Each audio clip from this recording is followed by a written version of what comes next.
কোরআন শরীফ যখন তেলাওয়াত শুরু করে দিয়েছেন, ঘরের চতুর্দিকে দাঁড়িয়ে কাফের বেঈমানেরা কোরআন শরীফ শুনছে, আর নড়তে পারে না।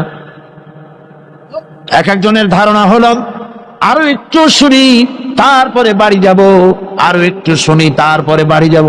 এমনি করে করে চারটি কাফেরের জন্য ফজরে রক্ত হয়ে গেল। দাঁড়ানো থেকে বসার সময় কেউ পায় নাই। একথা ধ্রুব সত্য। কোরআনের আকর্ষণ ভিন্ন। সুবহানাল্লাহ বলেন। আমি বারবার বলেছি, আজও বলি, লাখো জনতার এই উপচে পড়া উত্তাল ঢেউ পয়সা খরচ করে আনা হয়েছে? বলেন, আপনাদের বাস ভাড়া, রিক্সা ভাড়া দেওয়া হয়েছে? বরং জীবনের ঝুঁকি নিয়ে আসছেন, ঠিক কিনা? জীবনের ঝুঁকি নিয়ে এসছে, পয়সা খরচ করে জীবনের ঝুঁকি নিয়ে কোরআন শুনতে এসেছেন। আমি বারবার বলেছি, এই উপচে পড়া জনতার আকর্ষণ আল্লাহর কসম, এই আকর্ষণ সাইদি নয়, এই আকর্ষণ আল্লাহ রাব্বুল আলামিনের কোরআনে আযীম। মানুষ যদি আল্লাহ রাব্বুল আলামিনকে জানতে চায়, চিনতে চায়, তার পদ্ধতি হচ্ছে তার সৃষ্টিকে জানা। তার সৃষ্টির মাধ্যমেই তাকে চেনা যাবে। আল্লাহ পাক বলেন, আল্লাযীনা ইয়াযকুরুনাল্লাহা কিয়ামান ওয়া কুউদান ওয়া আলা জুনুবিহিম ওয়া ইয়াতাফাক্কারুনা ফী খালকিস সামাওয়াতি ওয়াল আরদ রব্বানা মা খালাকতা হাযা বাতিলা সুবহানাকা ফাকিনা আযাবান নার। الذين يذكرون الله قياما وقعودا وعلى جنوبهم, যারা দাঁড়িয়ে, বসে, শুয়ে, এক কথায় সর্বাবস্থায় যারা আল্লাহ পাককে স্মরণ করে, তার আকাশ এবং জমিন সৃষ্টির ব্যাপারে চিন্তা ভাবনা করে, রাত এবং দিনের পরিবর্তনের চিন্তা করে, তার সৃষ্টি নৈপুণ্যতা নিয়ে যারা গবেষণা করে, তারাই হচ্ছে আল্লাহ পাকের খাঁটি বান্দা। একজন সত্যানুসন্ধানী।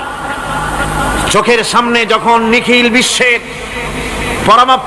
অনুপরমাণু থেকে শুরু করে সূর্য, চন্দ্র, গ্রহ, নক্ষত্র, বিশাল আকাশ পর্যন্ত, গাছপালা, তরুলতা, সমুদ্র, মহাসমুদ্র, পশু পক্ষী ইত্যাদি যখন তার নজরে পড়ে, তখন একজন সত্যের অনুসারী ব্যক্তি, একজন সত্যের অনুসন্ধানী ব্যক্তি, তার মুখ থেকে বেসাক্তা স্বতঃস্ফূর্ত ভাবে নিজের অজান্তে মুখ থেকে যে শব্দটা বেরোয়, সে শব্দটা হচ্ছে আলহামদুলিল্লাহি রাব্বিল আলামিন। সমস্ত প্রশংসা হচ্ছে ওই আল্লাহ পাকের, যিনি এগুলিকে সৃষ্টি করেছেন। আর তিনি কোনো কিছু কি বেকার সৃষ্টি করেন নাই, খামোখা সৃষ্টি করেন নাই। প্রত্যেকটির পেছনে রয়েছে বিরাট বিরাট উদ্দেশ্য। এখানে মানুষের সবচাইতে বড় ভ্রান্তি, মানুষের সবচাইতে বড় ভুল, সেটা হলো এই, দুর্ভাগ্যজনক ভাবে সকল সৌন্দর্যের মহাশিল্পী আল্লাহ পাককে মানুষ ভুলে যায়। তারা প্রশংসা করে নদীর, প্রশংসা করে নারীর, নারীর অঙ্গ প্রত্যঙ্গ নিয়ে তারা কবিতা লেখে, নারীর সৌন্দর্য নিয়ে কবিতা লেখে, সাহিত্য রচনা করে, সূর্য নিয়ে, চন্দ্র নিয়ে, চাঁদের মায়াবী জ্যোৎস্না নিয়ে, এর সুন্দর সুষমা নিয়ে কবিতা লেখে, প্রজাপতির রং দিয়ে গান তৈরি করে, ফুলের সৌন্দর্য এবং তার সৌরভ দেখে মানুষ পাগল হয়ে যায়। এগুলির পিছনে গান, সাহিত্য ইত্যাদি কবিতা রচনা করে। কিন্তু এই সৌন্দর্য যিনি সৃষ্টি করেছেন, সে আল্লাহ পাককে বেমালুম ভুলে যায়। সেই জন্যে স্রষ্টার প্রশংসা করতে হবে। আল্লাহ পাক শেখাচ্ছেন, শুরুতেই শেখাচ্ছেন, আলহামদুলিল্লাহি রাব্বিল আলামিন। পড়েন সবাই, আলহামদুলিল্লাহি রাব্বিল আলামিন। আল্লাহ রাব্বুল আলামিন তোমাকে যদি কোনো বিপদ দেন, এই বিপদ থেকে তোমাকে কেউ মুক্ত করতে পারবে না, কেউ বাঁচায় দিতে পারবে না। আল্লাহ যদি তোমার জন্য বিপদ রেখে দিয়া থাকেন, এই বিপদ থেকে বাঁচাবার ক্ষমতা কারো নাই। আর আল্লাহ যদি তোমাকে কোনো কল্যাণ দিতে চান, তাহলে সেই কল্যাণ প্রতিহত করতে পারে, সে কল্যাণের পথে বাধা দিতে পারে। আকাশে জমিনে এমন কেউ নাই। সুবহানাল্লাহ পড়ে। কাজে শক্তি তো সবটাই আল্লাহ রাব্বুল আলামিনের, ক্ষমতা সবটা কার? আল্লাহ সুবহানাহু ওয়া তাআলা। কল্যাণও করেন তিনি, আর অকল্যাণ যদি করেন, সে অকল্যাণ থেকে বাঁচবার উপায় নাই। কল্যাণ যদি করতে চান, ঠেকাবারও কারো উপায়। মুমিন ব্যক্তির আত্মমর্যাদা এভাবে বেড়ে যায় ইমানের কারণে। এতটা ইমানের কারণে তার আত্মমর্যাদাটা এত বেড়ে যায় যে সে হক কথা বলতে গিয়া রিজেকের চিন্তা করে না, চাকরির চিন্তা করে না। হক কথাটা যদি বলি, আমি সরকারি চাকরি করি, হক কথা বললে পরে চাকরি থাকবে না। ইমামতি করি, হক কথা বললে পরে চাকরি থাকবে না।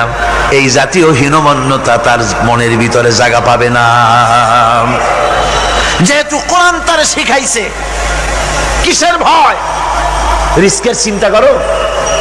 রিস্কের চিন্তা করার কোনো দরকার নাই। কোরআন তোমাকে বলে দিয়েছে, ঈমান এনেছো তুমি যার উপরে, ইন্নাল্লাহা হুয়ার রাজ্জাকু যুল কুওয়াতিল মাতিন। নিশ্চিতভাবে আল্লাহই হচ্ছেন মহান রিজেক দাতা। নিরঙ্কুশ ভাবে রিজেকের চাবিকাঠি তারই হাতে। তা আমার রিজেক যদি আল্লাহর হাতে হয়, এটা যদি বিশ্বাস করি, তাহলে মেম্বারের উপরে দাঁড়িয়ে হক কথাটা বলতে ভয় পাই কেন? চাকরি করি, হক কথাটা বলতে পারি না কেন? সরকারের কাছে আমার রিজেক নয়, সেক্রেটারির কাছে, মুতাওয়াল্লির কাছে আমার রিজেক নয়। আমার খাদ্য কার কাছে? আমার রিজেক কার কাছে? এটা হলো সবচেয়ে বড় ভয়। ইমানের দাবি করে ঠিক, ওয়াজ নসিহত করেও ঠিক, মানুষকে উপদেশ দেয়ও ঠিক, কিন্তু মনের মধ্যে ভয় একটু থেকেই যায়। যদি চাকরিটা যায়, তাহলে বিবি বাল বাচ্চা নিয়ে বাঁচবো কেমনে? এটা থাকে মনের ভিতরে এক চিন্তা। একজন টিচার তার ছাত্রদেরকে শিখাইছিলেন যে বিসমিল্লাহর এত ফজিলত, নদীর উপর থেকে বিসমিল্লাহ বলে হাঁটে গেলে তাও হাঁটে যাওয়া যায়, খেওয়ার নৌকা ছাড়াই পানির উপর হাঁটে যাওয়া যায়। একটা ছেলে, একটা ছাত্র এই কথাটা এমন বিশ্বাস করলো, নদীর পাড়ি দিয়ে, তার বাড়ি ছিল নদীর ওপার, প্রতিদিন খেওয়া পার হইয়া মাদ্রাসায় আসতো। বিশ্বাস সে করছে পুরাটাই, আর বিসমিল্লাহ বলে পাও দিয়ে হাঁটিয়া চলে গেল পার হয়ে। এটা কোনো কোরআন নয়, হাদিস নয়, শোনা কথা। তারপরে একদিন তার মা তাকে বলেছে, তোমার হুজুরকে একটু দাওয়াত দাও আমাদের বাড়িতে। হুজুরের দাওয়াত দিছে, মিলাদের দাওয়াত শুনে হুজুর তো খুব খুশি। তারপরে ছাত্রের সঙ্গে রওনা হয়েছে।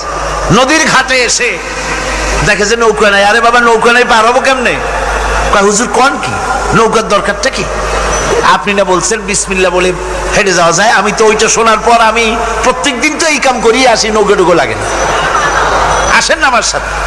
ছেলে বিসমিল্লাহ বলে হাঁটা আরম্ভ করছে পানির উপর দিয়ে। ওস্তাদ চিন্তা করতেছে, আমি তো শুধু ওয়াজি করছি, আমল তো করি নাই, কি না কি হয় আল্লাহই জানে। পাজামা হাঁটু পর্যন্ত টাইনিয়া তারপরে বিসমিল্লাহ কয়ে পা দিছে, আর এক ছোটে চুবনি খাইয়া ভিতরে চলে গেছে।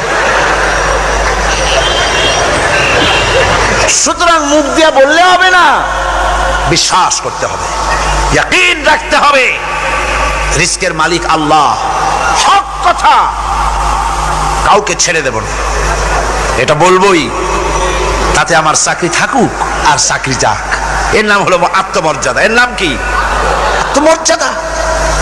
নইলে আপনি মসজিদের ইমাম, আর দুর্ভাগ্যজনক সত্য, মসজিদের ইমামগুলি অধিকাংশ ক্ষেত্রে এমন সব সেক্রেটারি, মুতাওয়াল্লি হয় যারা ইসলামী আদর্শকে বিশ্বাসী করে না। কথাটা ঠিক কিনা?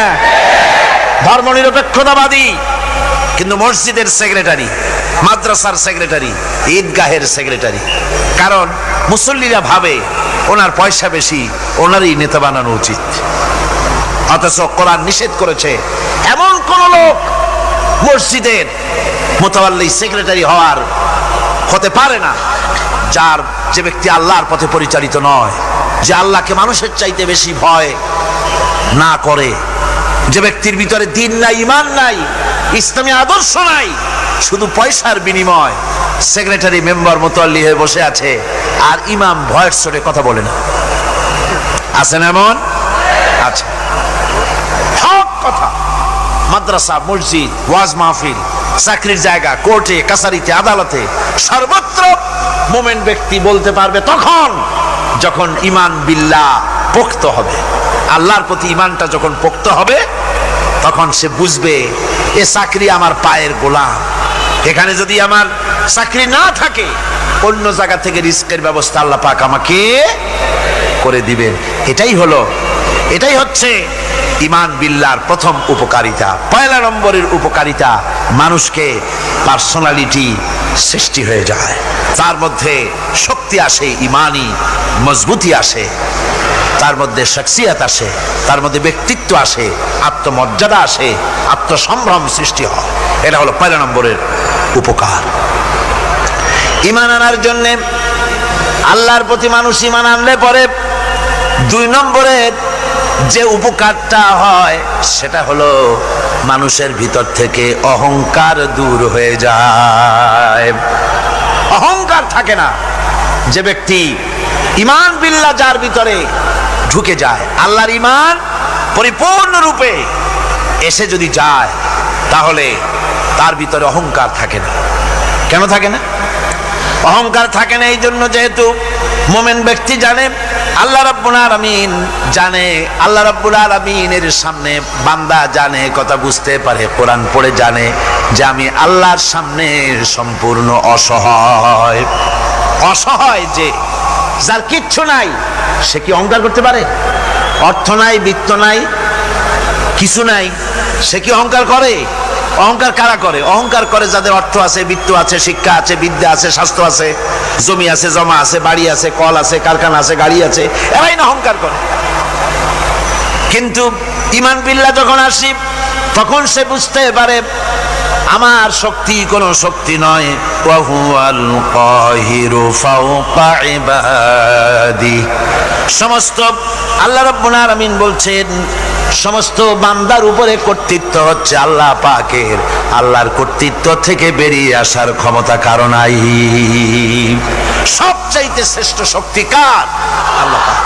ওই আল্লাহ রাব্বুল আলামিন বলেছেন, চ্যালেঞ্জ করেছেন, যদি সম্ভব করতে পারো, অহংকার করতেছো, বড়াই করতেছো, যদি সম্ভব করতে পারো আমার জমিন থেকে বেরিয়ে যাও। যদি সম্ভব করতে পারো, অহংকার তো খুব করো, বাস করো আমার জমিনের উপরে, খাও আমার ফসল, জীবন আমি দিলাম, চক্ষু আমি দিলাম, আমার চোখ দিয়ে দেখো, আমার দেওয়া কান দিয়ে শোনো, আমার দেওয়া বিবেক দিয়ে চিন্তা করো, সব তো আমি দিয়েছি, তারপরেও যদি অহংকার করো, ইয়া মাশারাল জিন্নি ওয়াল ইনসি ইন ইসতাতাতুম আন তানফুযু মিন আকতারিস সামাওয়াতি ওয়াল আরদ ফানফুযু লা তানফুযুনা ইল্লা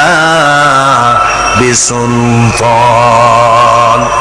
হে পৃথিবীর মানুষেরা, হে পৃথিবীর জিনেরা, ইয়া মাশারাল জিন ওয়াল ইনস, হে পৃথিবীর মানুষ, মনুষ্য জাতি এবং জিন, যদি সম্ভব করতে পারো তাহলে আমার ইহাতা থেকে, আমার জমিন থেকে, আমার জমিনের উপর থেকে বেরিয়ে যাও। এমন দেশে যাও যেখানে আমার সূর্য নাই, যেখানে আমার চন্দ্র নাই, যেখানে আমার আলো নাই, যেখানে আমার বাতাস নাই, অক্সিজেন নাই, আমার পানি নাই, এমন কোন জায়গা যদি পাও বেরিয়ে চলে যাও। যাওয়া যাবে? আর যারা জবাব দিলেন না তারা পারবেন বুঝি? যাওয়া যাবে। আল্লাহ পাক বলছেন ফানফুযু লা তানফুযুনা ইল্লা বিসুলতান। আমার রাজত্ব থেকে, আমার ইহাতা থেকে, আমার পরিমণ্ডল থেকে, আমার কর্তৃত্ব থেকে বেরিয়ে যাওয়ার কোনো পথ নাই, কেউ বেরিয়ে যেতে পারবে না। আকাশ দিয়ে জমিন দিয়ে পরিবেষ্টন করে রেখেছি, পালাবার উপায় নাই, ভাগবার জায়গা নাই। এই কথা মোমেন যখন পড়ে আস্তে করে মাথা নিচু হয়ে আসে, আমি কত দুর্বল আমার মহান আল্লাহর সামনে। সুবহানাল্লাহ। এই জন্য আমি বলি, কিসের বড়াই করবেন? কিসের বড়াই? বিদ্যার বড়াই। কতটা বিদ্যা অর্জন করেছেন, কতটুকু শিখেছেন? আপনার থেকে আরো অনেক শিক্ষাবিদ রয়েছেন, আবার তার থেকে আরো অনেক শিক্ষাবিদ রয়েছেন, কতটুকু শিখেছেন? এখনো ছাত্র, অনেক কিছু আছে যা আপনি আজও জানতে পারেন নাই। সারা জীবন আমরা তালিবে ইলম, সারা জীবন আমরা ছাত্র। মুহাদ্দিস হন, মুফাসসির হন, প্রফেসর হন, প্রিন্সিপাল হন, যেই হন না কেন, চিকিৎসাবিদ, চিকিৎসা বিজ্ঞানী, রাষ্ট্রবিজ্ঞানী, দার্শনিক, যেই হোক না কেন, সব ছাত্র। সব কি? ছাত্র। বহু কিছু এমন আছে যা আজও মানুষ উদ্ধার করতে পারে নাই, শিখতে পারেনি। সুতরাং শিক্ষার বড়াই করবে। এরপরে অর্থের বড়াই করবা। কয়টা টাকার মালিক হয়েছে তুমি? টাকার বড়াই করে মানুষ। জিজ্ঞেস করা হয়, মিয়া সাহেব রোজা রাখেন না কেন? কয় রোজা রাখবো, চাউলের অভাব আছে নাকি? না ধানের অভাব আছে, না টাকার অভাব আছে। নাউজুবিল্লাহ। কত টাকা হয়েছে? আল্লাহ রাব্বুল আলামিন যদি ইচ্ছা করেন এমন রোগ দিয়া দিতে পারেন, হার্টের ভিতরে ক্যান্সার দিয়ে দিতে পারেন, ব্রেনের ভিতরে টিউমার দিয়ে দিতে পারেন, রক্তের ভিতরে ক্যান্সার দিয়ে দিতে পারেন, হাড়ের ভিতরে ক্যান্সার ঢুকায় দিতে পারেন। এমন রোগ হয়ে যেতে পারে ডাক্তারের 14 গোষ্ঠী গুলে খেলেও রোগ ভালো হবে না। সারা জীবন যত টাকা কামাই করেছেন, গোষ্ঠী বেচলেও ঔষধের পয়সা হবে না। পারবে কিনা আমার আল্লাহ? জোরে বলেন, পারবেন কিনা? পারবেন। প্রচন্ড ক্ষমতা। কাজী বান্দা যখন এগুলি পড়ে মাথাটা নিচু হয়ে আসে যে ক্ষমতা তো তার, বড়াই করার কোনো উপায় নাই। আমরা কিতাবের মধ্যে পড়েছিলাম, সেই আল মুস্তাতরফ একটা কিতাব ছিল, আলেমে পড়ানো হতো। মৌলানা শামসুদ্দিন সাহেব পড়েছেন নিশ্চয়ই? জি, ওলামারা পড়েছে। সেই কিতাবে আলেম ক্লাসে পড়ানো হতো তখন আমাদেরকে একটা আরবি সাহিত্য। ওই আরবি সাহিত্যের ভিতরে পড়েছিলাম, সেখানে এক জমিদার বিবাহ করেছে, তারপরে তার নবপরিণীতা স্ত্রীকে নিয়ে খেতে বসেছে। এমন সময় এক ভিক্ষুক এসেছে। জমিদার রাগ হয়ে দরজার কাছে দিয়ে বেচারাকে ধমক দিয়ে বের করে দিয়েছে, ভিক্ষা নেওয়ার আর তুমি সময় পাও না, আমি বিয়ে করেছি, নতুন বউ নিয়ে খাইতে বসছি, বেরো এখান থেকে। গলায় ধাক্কা দিয়া ফালাইয়া তারপরে তাড়াই দিছে। বাস কয়েক বছর পর এই জমিদারের জমিদারি গেল, টাকা গেল, পয়সা গেল, সব শেষ। বউ পুষবে এমন পয়সাও নাই। বউ তার থেকে বিচ্ছিন্ন হয়ে গেল, বউকে তালাক দিয়ে দিল। দীর্ঘদিন পর এই স্ত্রী বিবাহের একটা প্রস্তাব এলো আর এক জমিদারের সাথে, আর এক এলাকার নতুন এক জমিদার হয়েছে, তার সঙ্গে বিবাহের প্রস্তাব এলো। এরপরে সেই বিয়ে হয়ে যাওয়ার পর নতুন জমিদারের সাথে এই স্ত্রী বসে খানা খেতে বসেছে প্রথম দিন। এমন সময় দরজার কাছে এক ভিখারি এসে হাজির। নতুন জমিদার বলছে, বউ আমরা তো খেতে পারবো, আমাদের খাবারের প্লেটটা আজকে প্রথম তোমাকে নিয়ে খেতে বসেছি, এই খাবারের প্লেটটা ধরেই তুমি ভিখারিকে দিয়ে আসো। বউ খাবারের প্লেটটা ভিখারির হাতে দিতে গিয়ে সেন্সলেস হয়ে পড়ে গিয়েছে, বেহুশ হয়ে পড়ে গিয়েছে। নতুন জমিদার অনেকক্ষণ অপেক্ষা করলো, বউ ফেরে না কেন, যায় দেখে বেহুশ, মুসাফির সেখানে দাঁড়ানো। কিছুক্ষণ পর বউয়ের হুশ হলো, জিজ্ঞেস করলো, হয়েছে কি, তুমি এরকম পড়ে গেল কেন? এই মুসাফিরকে দেখে বউ বলতেছে, আল্লাহর কসম, তুমি যখন আমাকে প্লেট ভরা খাবার দিয়ে পাঠাই দিলা ভিক্ষুককে দেওয়ার জন্যে, যারে ভিক্ষা দিতে গেলাম, আল্লাহর কসম করে বলি, এ হচ্ছে আমার সেই প্রথম স্বামী। এবার ওই জমিদার বলতেছে, তুমি যেমন কসম করে বলতেছো এই হলো তোমার প্রথম স্বামী, আমিও আমার আল্লাহর নামে কসম করে বলি, আমিও সেই ভিখারি যেদিন তোমরা খেতে বসেছিলে আর আমি ভিক্ষা নিতে গিয়েছিলাম, আমাকে দরজা থেকে তাড়ায় দিয়েছিলে। সুতরাং বড়াই করো না অর্থে, টাকার বড়াই করো না, অহংকার করো না। স্বাস্থ্যের বড়াই করো না, স্বাস্থ্য ভালো, অহংকার করো না। আল্লাহ যদি ইচ্ছে করেন এক রাত্রের মধ্যে মাত্র আধা ঘন্টা 15 মিনিটের ভিতরে কয়েকবার পাতলা দাস্ত দিয়া জনমের মতো শেষ করে দিতে পারেন, পারেন কিনা? সুতরাং মানুষ ঈমান বিল্লাহ, আল্লাহর প্রতি ঈমান মানুষকে এভাবে বিনয়ী করে দেয়। কোন আলহামদুলিল্লাহ। অহংকার বলে কিচ্ছু থাকে না তার, সে আগে সালাম দেয়। ঈমান বিল্লাহ, যার মধ্যে ঈমান, আল্লাহর ঈমান ঢুকে যায়, তার আগে কেউ সালাম দিতে পারে না। রাসূলুল্লাহ বলেছেন, যে ব্যক্তি আগে সালাম দেয় সে অহংকার মুক্ত। জয় গো সুবহানাল্লাহ। এখন তো সালাম শুধু পেতে চায়। দারোগা চিন্তা করে পুলিশের আমারে সালাম দেবে, আমি ওরে সালাম দিতে যাবো কেন? ও প্রত্যেকদিন আমারে দেয় স্যালুট, আমি দেবো ওরে সালাম, একটা কথা। এসপি মনে করে ইন্সপেক্টর আমারে সালাম দিবে, আইজি মনে করে এসপিরা আমারে সালাম দিবে, প্রেসিডেন্ট মনে করে মন্ত্রীরা আমারে সালাম দিবে, হুজুররা মনে করে মুরিদরা আমারে আগে সালাম দিবে। না, এটা সুন্নাতের খেলাফ। রাসূলুল্লাহর আগে কেউ সালাম দিতে পারে নাই। জোরে কোন সুবহানাল্লাহ। আগে সালাম দাও।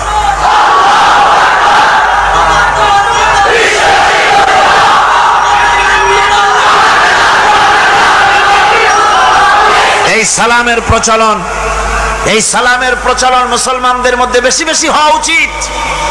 আপনারা সালামের প্রচলন চালু করে দিবেন, বেশি করে চালু করবেন। বউরে সালাম দিবেন, বউ আপনাকে দেবে। ঘরের মধ্যে ঢুকবেন, ঢুকেই বলবেন আসসালামু আলাইকুম ওয়া রাহমাতুল্লাহি ওয়া বারাকাতুহু। বাইরের থেকে গেছেন, ঘরে ঢুকেই প্রথম সালাম দেন, বউ সালামের জবাব দেবে, বউ আপনাকে দেবে। বাচ্চাদের সালাম দেন, বাচ্চারা আপনাকে দিবে। এরকম সালামের প্রচলন চালু করেন। রাসূলুল্লাহ বলেছেন, মানে একটা গাছের আড়ালে এই সালাম হলো, লোকটা গাছের আড়ালে চলে গেছে, আবার দেখা হয়েছে, আবার সালাম দেয়। এখন এই সালাম কমে গেছে, এখন সালামের পরিবর্তে অনেক কিছু হয়েছে। সালাম দেয়, তার জবাবও দেয় না। যদি বলে কেউ গরিব মানুষ সালাম দিয়েছে বড় লোক করে, আসসালামু আলাইকুম,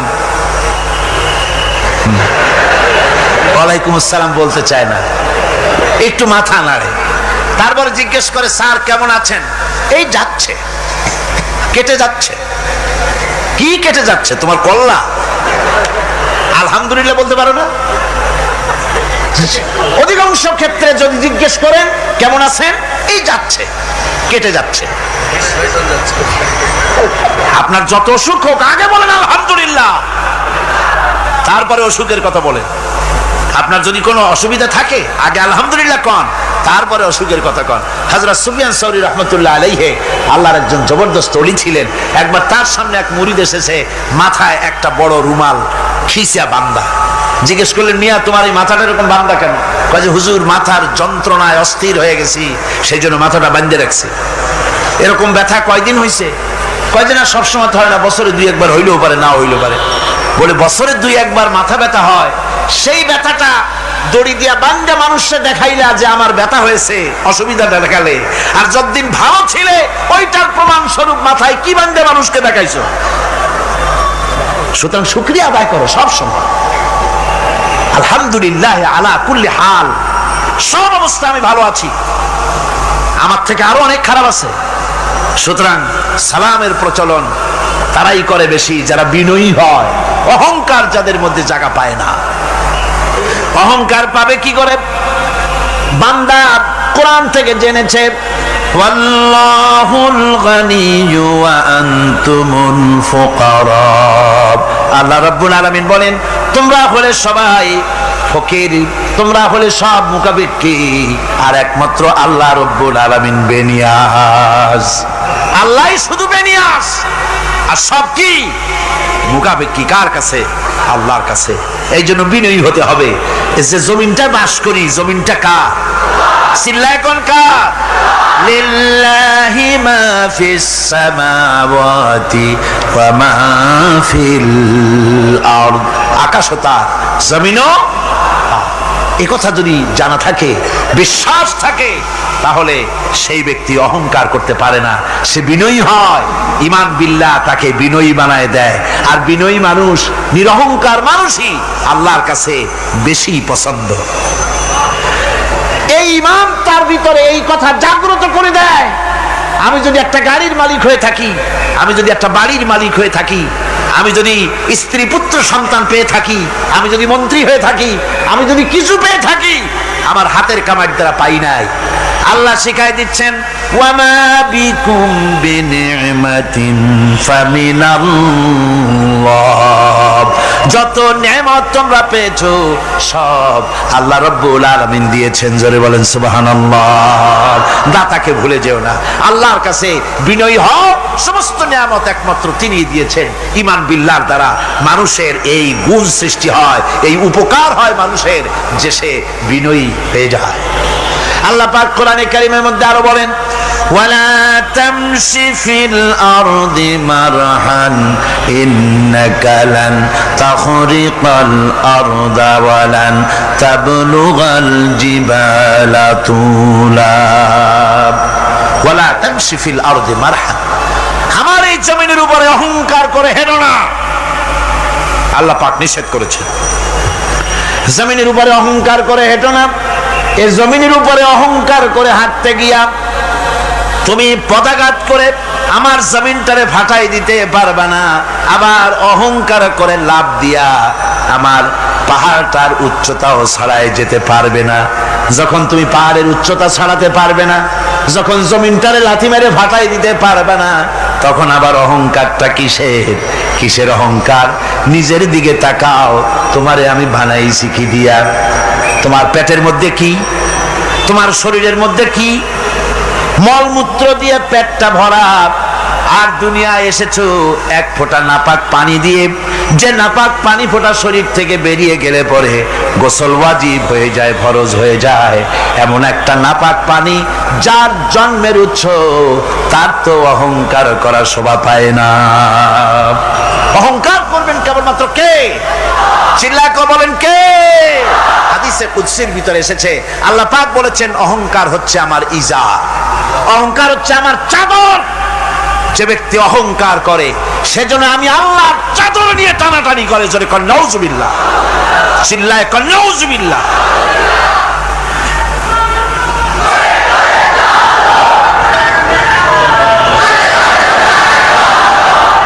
আমার বন্ধুগণ, আল্লাহ রাব্বুল আলামিন কোরআনে কারীমের মধ্যে বলেছেন, আমার সঠিক বান্দা যারা, অহংকার তাদের মধ্যে থাকে না। ওয়াইবাদুর রাহমানিল্লাযীনা ইয়ামশুনা আলাল আরদি হাওনা, রহমানের বান্দা যারা, আমি আল্লাহ পাকের গোলাম যারা, তারা জমিনের উপরে খুব বিনয়ের সাথে চলে। তাদের চলাফেরা দেখলেই বোঝা যায় লোকটা বিনয়ী, আল্লাহর বান্দা। সুবহানাল্লাহি ওয়া বিহামদিহি। কি বলেন? মানুষের চলাফেরা, চাহনি, ওঠা বসা, কথাবার্তা দেখলেই বোঝা যায় না লোকটা কি চরিত্রের? বোঝা যায়। এক পদের মানুষ আছে, গম্ভীর হয়ে বসে থাকে, মনে হয় যেন নবজাদা নসরুল্লাহ খানের শালা। নামাজ নাই। কি হয়েছে? মাইক এমনি আজকে আমি নিজেও টের পাচ্ছি, আমি মাইকের আওয়াজ নিজেও পাচ্ছি না। মাইকটা ভালো করে দেন মাইকের অপারেটর, আর জোরে সোরে একটু জিকির করেন, লা ইলাহা ইল্লাল্লাহ, লা ইলাহা ইল্লাল্লাহ, লা ইলাহা ইল্লাল্লাহ।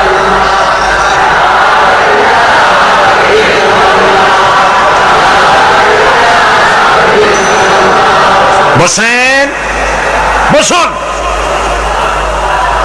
লা ইলাহা ইল্লাল্লাহ, লা ইলাহা ইল্লাল্লাহ, লা ইলাহা ইল্লাল্লাহ,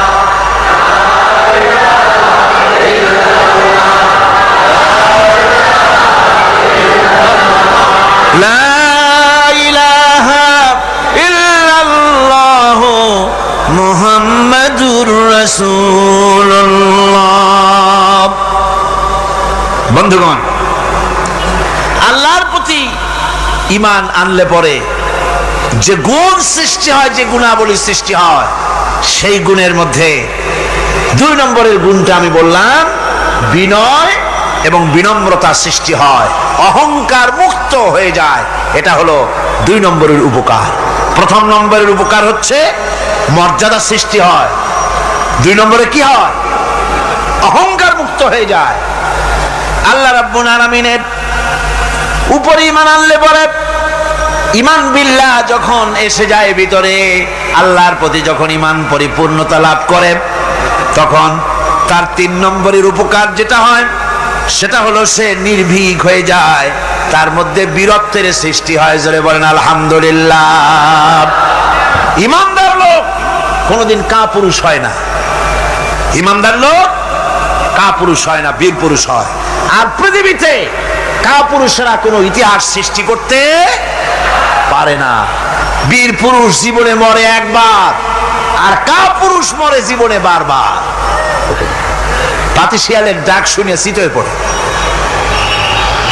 ট্রাকের টায়ার পাংচার হয়েছে, আওয়াজ শুনে হার্ট ফেল করে। এই হলো যারা নাকি ঈমানের দিক থেকে দুর্বল, তাদের এই অবস্থা। আর ঈমানদার যারা, তারা বোমার আওয়াজ শুনে পালায় না, বরং আহত সিংহের মতো আওয়াজ যেদিকে হয়েছে সেদিকে ছোটে গিয়ে দেখে তার কোনো ভাই আহত হয়েছে কিনা। এটা হলো ঈমান বিল্লাহর 3য় গুণ, 3য় উপকার। আল্লাহর প্রতি ঈমান আনলে পরে মানুষ নির্ভীক হয়ে যায়। মানুষের সবচাইতে ভয়টা কি কন্ত বলতে পারেন? সবচাইতে বড় ভয় কিসের? মৌতের। অবশ্য কেউ কেউ বড় ভয় বউকেও মনে করে যে বউ হলো সবচাইতে বড় ভয়ের জিনিস। স্ত্রীকে অনেকে মৌতের চাইতেও ভয় মনে করে। একবার নাকি একজন দেশের বাদশা, তিনি বলছিলেন মন্ত্রীকে যে আমার দেশের লোকেরা সবচাইতে কারে বেশি ভয় করে? মন্ত্রী বলছে দেশের লোকেরা সবচাইতে বউকে বেশি ভয় করে।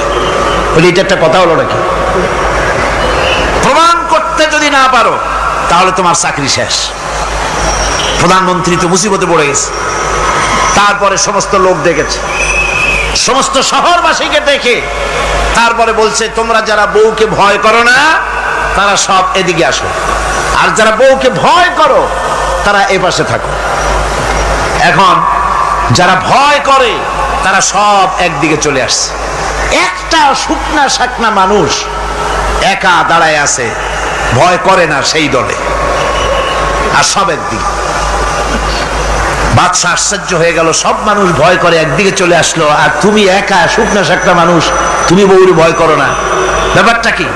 কয় যে না, বউকে ভয় করি কিনা তা জানি না, আমি আসার সময় আমার বউ বলে দিয়েছে সব লোক যেদিকে যাবে সেদিকে যাবে না, একা দাঁড়ায় থাকবে একদিকে।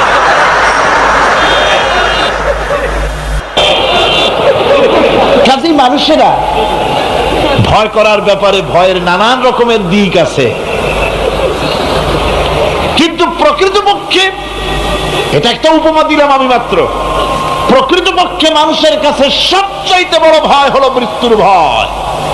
সবচাইতে ভয় কিসের ভয়? মানুষের ভিতরে যখন ঈমান বিল্লাহ এসে যায়, আল্লাহর প্রতি যখন সে পরিপূর্ণরূপে ঈমান যখন আনে, তখন তার ভিতরে এই চিন্তা আসে মৃত্যু তো আমার হবে, মৃত্যু থেকে পালাবার উপায় নাই।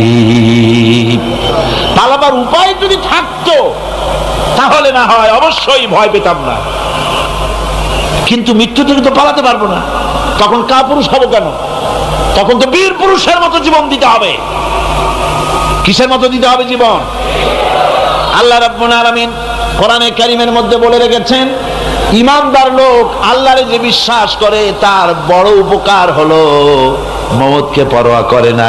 মওতকে পরোয়া করে না বলে তার পক্ষে সমস্ত কাজ সহজ হয়ে যায়। কোরআন বলতেছে, কুল ইন্নাল মাউতাল্লাযী তাফিরুনা মিনহু ফাইন্নাহু মুলাকীকুম। মরণ তোমার, মরণ থেকে পালাও তুমি, মরণ তোমায় লইবে ঘিরি। মরণ থেকে পালাও তুমি, মরণ তোমায় লইবে ঘিরি, যদিও সুদূর আকাশ পানে লুকাও সেথায় লাগিয়ে সিঁড়ি। হে মহারোগের চিকিৎসক নাই, নাই সে ঔষধ জগতে, খুঁজিয়া কাতর হইলে কি হবে, পারিবে না তারে ফিরাতে। মৃত্যু আসবেই, মৃত্যুর হাত থেকে বাঁচবার কোন উপায় যখন নাই, তখন সেই মৌত কাপুরুষের মৌত কেন হবে? ঈমান এই উপকার করে মানুষকে, বুকটারে বড় বানায় দেয়। মানুষ শুকনা হতে পারে কিন্তু কলিজাটা বিরাট হয়, তার কলিজাটা বড় হয়ে যায়, আল্লাহর ভয় তার মধ্যে আসে। যেহেতু সে জানে কোরআনে কারীমের মধ্যে আল্লাহ পাক বলেছেন, আইনামা তাকুনু ইউদরিকুমুল মাউতু ওয়ালাউ কুনতুম ফি বুরুজিম মুশাইয়াদা। আল্লাহ পাক বলেন, দুর্ভেদ্য দুর্গের ভিতরে যদি তুমি পালায় থাকো, মৃত্যু সেখানে গিয়া তোমারে খুঁজে বের করবে, এড়াতে পারবে না। একজন তার বাড়িতে কুত্তা দিয়া বাড়ি ভরে ফেলেছে, ঘরের কুত্তা, খাটের নিচে কুত্তা, ড্রয়িং রুমে কুত্তা, বেডরুমে কুত্তা। তার বন্ধু এসে বলে, ভাই তোমার বাড়ি এত কুত্তা কেন?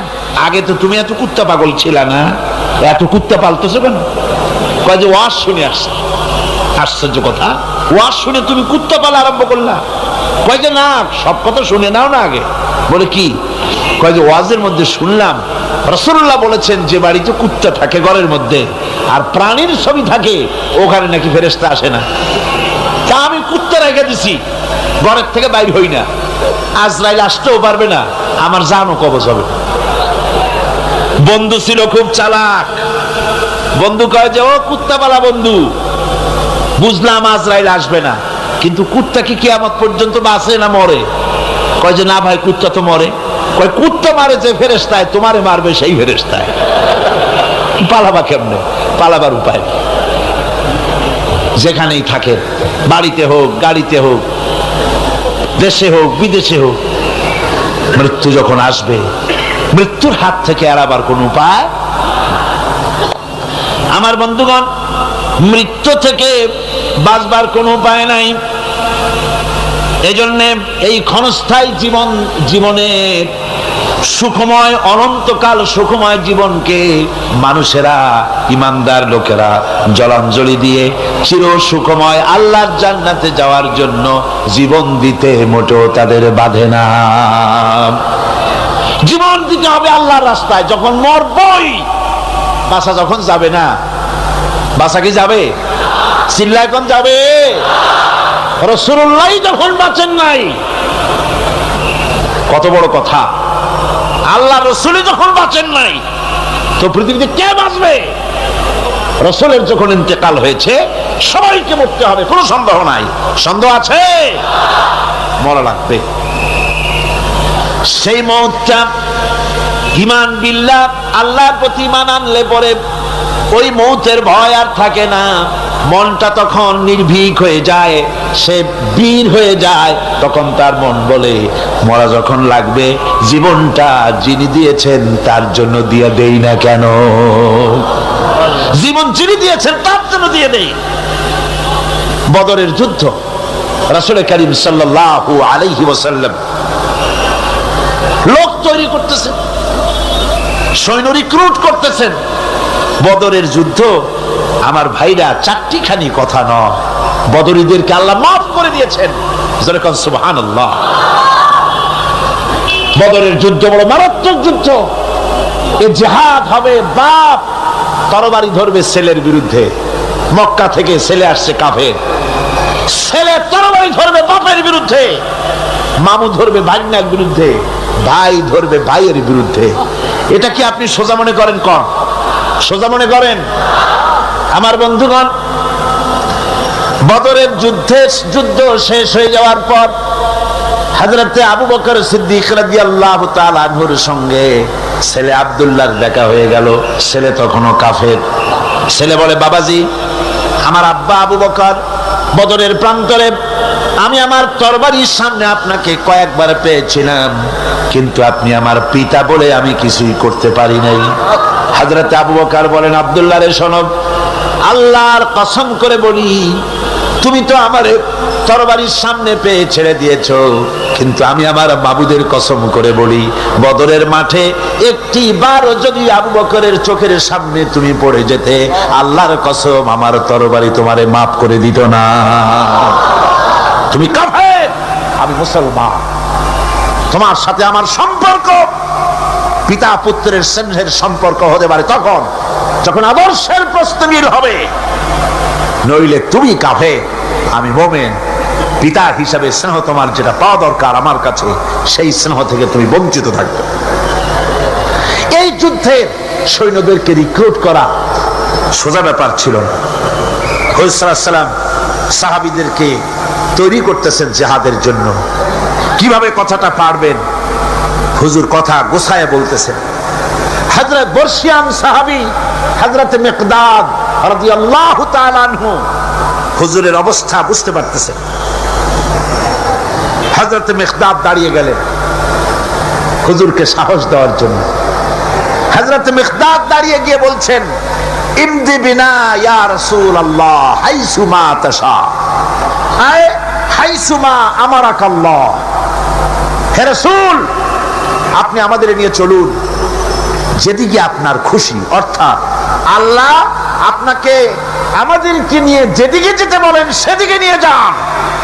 ইন্না লা নাকুলু লাকা কামা ক্বালা বনি ইসরাঈল লিমূসা আলাইহিস সালাম, ইযহাব আনতা ওয়া রাব্বুকা ফাকাতিলা ইন্না হাহুনা কাঈদুন।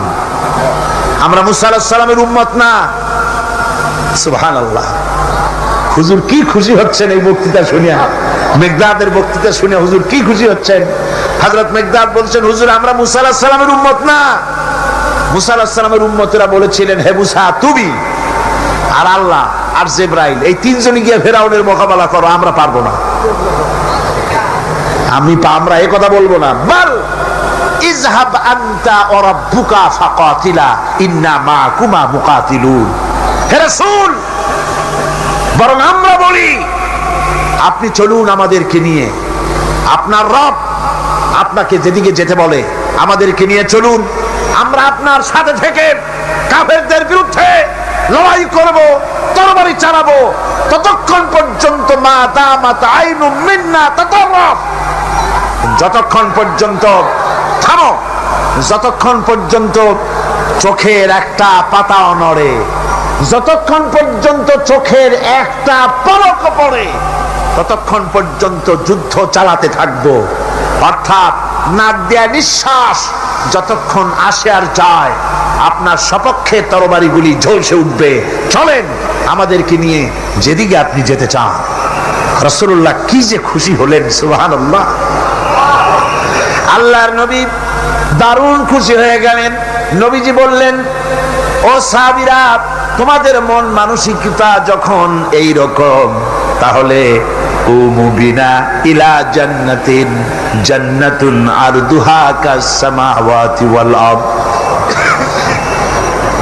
কুমু বিনা ইলা জান্নাতিন, ওঠো চলো আমার সাথে সেই বেহেশতের দিকে, যেই বেহেশতটা ওই বিশাল আকাশের চাইতে, এই জমিনের চাইতে অনেক অনেক বড়। সেই বেহেশতে যাওয়ার জন্য চলো আমার সাথে, ওঠো, দাঁড়াও। ফাকামা উমাইর বিন হামাম ওয়া কানা ইয়াকুলু তামার। হযরত উমাইর ছিলেন এক যুবক। দেখেন না, এই যে যুবকরা দাঁড়ায় আছে অনেক, এইরকম একজন যুবক দাঁড়িয়ে খোরমা খাচ্ছিলেন। যুবকরা যেমন দাঁড়ায় দাঁড়ায় বাদাম খায়, ছোলা ফেলায় দেয়, ওই রকম দাঁড়িয়ে দাঁড়িয়ে তিনি খোরমা চাবাচ্ছিলেন আর খোরমার বিচিগুলি ফেলায় দিচ্ছিলেন। তিনি বললেন, অকালা বাখবাখ। উমাইর বলছেন, বাখবাখ হলো আঞ্চলিক শব্দ, এর অর্থ হচ্ছে আয়ে মা আযমাহু ওয়া মা আহসানাহু। হে রাসূল, কি সুন্দর কথা আপনি বললেন, কি বড় কথা আপনি বললেন। আপনার সঙ্গে জিহাদে গেলে, শহীদ হলে এমন জান্নাত পাবো যে জান্নাতটা হবে ওই আকাশের চাইতে অনেক বড়।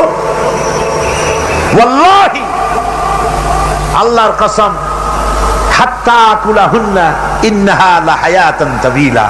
আমি যদি এই সমস্ত খোরমাগুলি খেতে যাই, তাহলে আমার হাতে যতগুলি খোরমা আছে এই সবগুলি খোরমা যদি খেতে যাই, তাহলে তো বেহেশতে যেতে দেরি হয়ে যাবে। না, হাতের সবগুলি খোরমা নিক্ষেপ করে ফেলে দিয়ে জিহাদের ময়দানে ঝাঁপায় পড়বে। আমার বন্ধুগণ, জিহাদের ময়দানে ঝাঁপায় পড়ে হযরতে ওমর লড়তে লড়তে নিজে ওমর হযরতে ওমরের শাহাদাত বরণ করলেন, তিনি শহীদ হয়ে গেলেন। জিহাদের শেষে যখন শুহাদায়ে বদর যখন জানাজা হবে, একজন সাহাবী দেখিয়ে দিলেন, হুজুর এই হলো সেই ওমর যিনি জান্নাতের খোঁজ খবর শুনে হাতের খোরমাগুলি খাওয়ার সময় পায় নাই। খোরমাগুলি সব খাইতে গেলে জান্নাতে যেতে দেরি হয়ে যাবে, এই জন্য খোরমা ফেলে দিয়ে জিহাদে অংশগ্রহণ করেছিল। এই হলো সেই ওমরের লাশ। আল্লাহর নবী হযরত ওমরের দিকে আঙ্গুল দিয়া বললেন, ওমর, যেই জান্নাতের জন্য খোরমা খাওয়ার তর তোমার সয় নাই, তাড়াতাড়ি করে এসে শহীদ হয়েছো। আমি নবী সাক্ষী দিচ্ছি, ইন্নাকা মিন আহলিহা, আমি সাক্ষ্য দিচ্ছি অবশ্যই তুমি আল্লাহর জান্নাতি, অবশ্যই তুমি বেহেশতে যাবে। সুবহানাল্লাহ, তুমি বেহেশতের অধিবাসী। সুতরাং আল্লাহর রাস্তায় যারা জীবন দেয় ঈমান বিল্লাহর কারণে, তার ভিতরে ঈমান মজবুত হয়ে যায়, মৃত্যুকে পরোয়া করে না। মৃত্যু হয় তার পায়ের বৃত্ত, মৃত্যু আমার গোলাম, মরা আমার লাগবেই। জীবনটা যিনি দিয়েছিলেন, জীবনটা তাকে দিতে, তার রাস্তায় দিতে আপত্তি আছে? চিল্লা, এখন আপত্তি আছে? আমার বন্ধুগণ, আল্লাহর রাস্তায় যারা এভাবে জীবন দেয়, ওদের সম্পর্কে রব্বুল আলামিন বলেন, ওয়ালা তাহসাবান্নাল্লাযীনা কুতিলু ফি সাবিলিল্লাহি আমওয়াতান বাল আহইয়াউন ইনদা রাব্বিহিম ইউরযাকুন। যারা নাকি আমার রাস্তায় জীবন দিল, আমার রাস্তায় যারা জীবন দিয়েছে, নিহত হয়েছে, তাদেরকে তারা মৃত্যু হয় নাই, বরং তারা জীবন লাভ করেছে। এই মরণের বিনিময় আর এক জীবন তারা লাভ করেছে, যেই জীবনে তারা আল্লাহর কাছে চলে গেছে এবং রব্বুল আলামিনের কাছ থেকে তারা রিজেক প্রাপ্ত হয়। আল্লাহর কাছে তারা রিজেক পায়।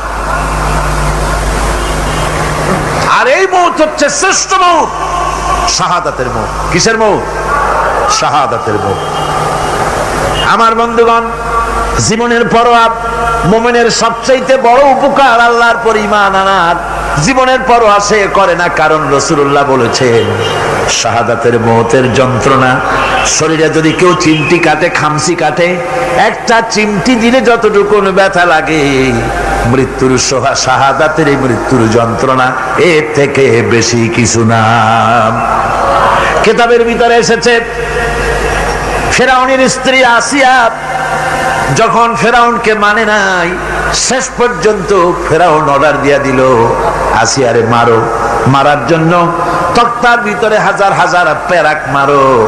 তক্তায় প্যারাক মারা হলো, তক্তা তারে উল্টায় দিল, প্যারাক গুলো খাড়া হয়ে গেল। প্যারাক বোঝেন কিনা? প্যারাক বোঝেন? প্যারাক গুলো খাড়া হয়ে গেল। ফেরাউন বলল, এর উপরে আসিয়াকে ভুট করে শোয়াই দাও, এরপরে চতুর্দিক থেকে পিটাইতে থাকো, যতক্ষণ পর্যন্ত আমার উপরে ঈমান না আনে মারতেই থাকো। প্যারাকের উপরে নারী দেহ আসিয়াকে শোয়াই দেওয়া হলো, আর চতুর্দিক দিয়ে আঘাত করা হচ্ছে। লোহাগুলি শরীরের ভিতরে ঢুকে যাচ্ছে, শত শত লোহা শরীরের ভিতরে ঢুকে যাচ্ছে। এমত অবস্থায় আল্লাহ রাব্বুল আলামিন ডেকে বলেন, ফেরেশতারে, আমার ফেরেশতারা, আমার আসমানের সব দরজাগুলি খুলে দাও। আমার আসিয়া মৃত্যুর আগে, প্রাণ বেরিয়ে যাওয়ার আগে, আমার জান্নাতটা দেখে যেন প্রাণটা বেরিয়ে যায়। আল্লাহর এই রাস্তায় মানুষ জীবন দিতে কুণ্ঠাবোধ করে না। যদি ঈমান বিল্লাহ, আল্লাহর প্রতি ঈমান মজবুত হয়ে যায়, তার জীবনের মোটেও পরোয়া হয় না। জীবন দিয়েছেন আল্লাহ, এই জীবন দিব, কাকে ফিরায় দেব? আল্লাহ। এই জন্য আল্লাহ পাক বলেছেন, ইন্নাল্লাহা আশতারা মিনাল মুমিনিনা আনফুসাহুম ওয়া আমওয়ালাহুম বিআন্না লাহুমুল জান্নাহ। আমি আমার মুমিনের জান এবং মাল সবটা খরিদ করে নিয়েছি, বিনিময়ে মুমিনকে আমার বেহেশত দিয়ে দিয়েছি। তোমার জানটাও আমার মালটাও আল্লাহ। সুতরাং জান মাল তো আমার রাস্তায় জান দাও, মাল দাও। মুমিনের এই শক্তি বাড়ে, মুমিনের ভিতরে এই ঈমান সৃষ্টি হয় আল্লাহর প্রতি ঈমানের কারণে। নির্ভীক সে বীর হয়ে যায়, তার ধারণা এটা হয়, ঈমানের ব্যাপারে মজবুত হয় যে পৃথিবীর সমস্ত শক্তি একত্রিত হয়ে যদি আমাকে চেষ্টা করে, আমার এক গাছা পশম বাঁকা করতে পারবে না যদি না আল্লাহর হুকুম না থাকে। সুবহানাল্লাহ। কোরআনে কারিমে রব্বুল আলামিন বলেন, ওয়া মা হুম বিদারিনা বিহি মিন আহাদিন ইল্লা বিইজনিল্লাহ। আল্লাহ রব্বুল আলামিনের সুস্পষ্ট কথা হলো এই যে আল্লাহর বিনা অনুমতিতে কেউ তোমার কোনো ক্ষতি করতে পারবে না। জোরে কোন সুবহানাল্লাহ। কেউ ক্ষতি করতে পারবে না।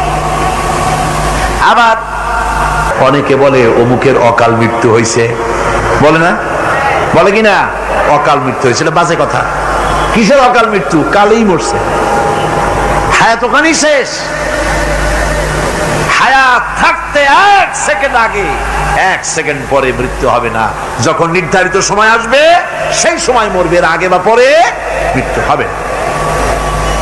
মৃত্যু নির্ধারিত সময়ের আগে মরবে না মানুষ। বাহানায় হোক, ওসিলায় হোক, মরণ যেখানে আছে সেখানে যাওয়াই লাগবে। এই জন্যে কবি বলছেন, দো চিজ আজ দো চিজ কাসাদ জোরে জোর একে আবেদানা দিগার খাকে গোর। দুটি জিনিস মানুষকে টানে, একটা হলো খাদ্য আর একটা হলো মৃত্যু। খাবার যেখানে আছে সেখানে যেতেই হবে, আর মৃত্যু যেখানে আছে সেখানেও যেতে হবে। সময় আসতে পরে মানুষকে মোটেই সময় দেওয়া হবে না। সময় যখন আসবে সময় মতো তাকে বিদায় নিতে হবে। সুতরাং ঈমান, আল্লাহর প্রতি ঈমান আনলে পরে মানুষের ভিতরে নির্ভীকতার সৃষ্টি হয়, সে কাউকে পরোয়া করে না আল্লাহ ছাড়া। চিল্লায় কোন সুবহানাল্লাহ। আরো জোরে বলেন সুবহানাল্লাহ। সাহস, বুক ভরা সাহস তার মধ্যে আসবে। বলেন, এই পৃথিবীতে ইউনূস আলাইহিস সালাম যে বিপদে পড়ছিলেন, এর চাইতে বড় বিপদ পৃথিবীতে কিছু হতে পারে? আপনাদের চিন্তা বুঝি পারে? এই দিকের লোকেরা কথাই কয় না মুখে। কি বলেন, পারে?